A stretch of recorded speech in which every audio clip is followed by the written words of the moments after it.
네, 목요일 아침 외신 브리핑입니다.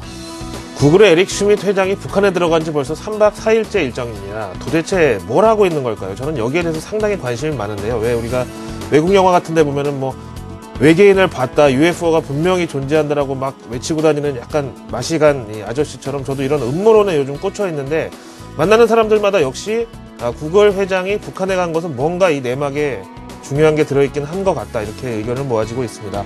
해외에서도 저처럼 이런 쪽으로 꽂혀버린 이 투자 전문지가 있는데요. 비즈니스 인사이더 한번 보시죠.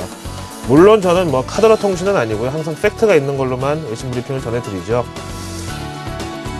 앞에서 말씀드린 대로 구글의 에릭 슈밋 회장의 방북은 억류된 민간인 석방을 위한 인도적인 목적이라고 대외적으로는 이렇게 명분이 나와 있지만, 이번에 동행한 빌 리차슨 전 뉴멕시코 주지사는 글쎄 잘은 모르지만 아무래도 에릭 슈밋 회장이 본인의 본업이 있다 보니까 북한 SNS 시장에 관심을 갖지 않겠느냐라고 인터뷰에서 말을 했죠. 그런데 그 이후로 여러 가지 새로운 사실들이 지금 인터넷에 나오고 있습니다. 북한 정부의 공식 트위터 우리 민족, 이렇게 우리 민족 이 계정을 봤더니 딱 3명 있는 트위터 이 친구 중에서 한 명은 중국 쪽이고 한 명은 북한 정부, 북한 국가 트위터인데, 한 명이 이렇게 뜬금없이 미국의 한 투자자가 팔로워로 등록돼 있더라는 거죠. 뭐 저를 포함해서 트위터 안 하시는 분들도 당연히 계실 테니까 간단히 설명드리면, 이 팔로워의 개념은 메신저로 얘기하면 친구 찾기, 친구 맺기 같은 개념이거든요. 그래서 이거를 여기서 제보를 했는지 어쨌는지 미국의 온라인 매체 마서 존스의 기자가 이 투자자 인터뷰를 했다고 합니다. 보시죠. 한 2010년 10월경부터 트위터 친구가 된 것 같은데 나도 어떻게 된 영문인지는 모르겠다. 그리고 밑에 보니까 실제로 이 지미 더시크라는 미국인이 북한 정부 이 트위터에 뭐 메시지를 이렇게 한국말로 주고 뭐 받은 것도 있고 뭐 이런 상황인데요. 현재 북한 우리 민족이라는 트위터 계정에는 11,000명의 팔로워가 따라붙어 있고, 반대로 여기서 팔로우하는, 북한에서 팔로우하는 트위터 사용자는 여전히 3명뿐 이렇게 나와 있고요. 그러면서 역시 여기서도 이번 에릭 슈밋 구글 회장의 방북에 즈음해서 여러 가지 이런 북한의 변화들이 인터넷상에서도 큰 관심과 추측을 얻고 있다, 이런 설명이 나와 있습니다.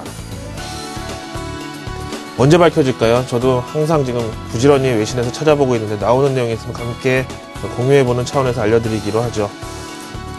다음 내용 보시겠습니다. 이제 미국으로 가볼 텐데요. 워싱턴 포스트지 보시죠. 제목을 쓰면서 약간 고민을 한 게, 우리나라에서 이 로비라는 단어는 왠지 좀 약간 사짜 느낌이랄까, 뭔가 이 브로커의 그런 어두운 면을 생각하게 되지만, 미국은 로비가 합법화되어 있는 나라죠.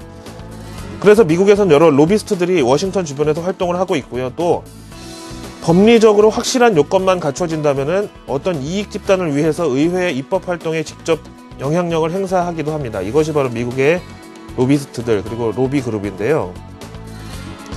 당연히 전 세계 시장의, 금융시장의 심장부라고 할 수 있는 월가도 파이낸셜 서비스 라운드 테이블이라는, 우리말로 바꾸면 금융투자연구회 정도의 막강한 로비 그룹을 가지고 있는데요. 이들은 당연히 공화당하고 이 태생적으로 친밀감이 좀 있을 것이고, 또 앞으로도 그럴 것이고, 지금까지도 그래왔는데요. 이번에 워싱턴 포스트지에서는 지난 재정절벽만큼이나 큰 진통이 예상되는 미 부채 한도 상향에 대해서 이번에는 이 파이낸셜 서비스 라운드 테이블이 나서서 공화당으로 하여금 최대한 빨리, 그리고 잡음 없이 부채 한도 상향을 처리하라고 압박하고 있다는 내용입니다.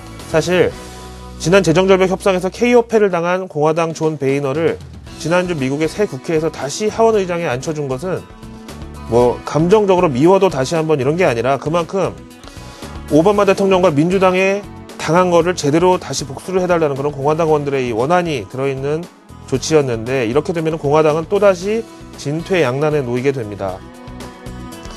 이 워싱턴 포스트지에서는 공화당도 이 파이낸셜 서비스 라운드 테이블을 앞세운 월가의 압박에 저항하기는 힘들 것이다. 왜냐하면 지난 2012년의 경우 정치권에 가장 많은 후원금을 낸 단체가 바로 이들이었고, 이 후원금 가운데 69%가 공화당이 의원들에게 갔기 때문에 저항하기가 힘들다라는 아주 날카롭고 무서운 한방이 들어있네요.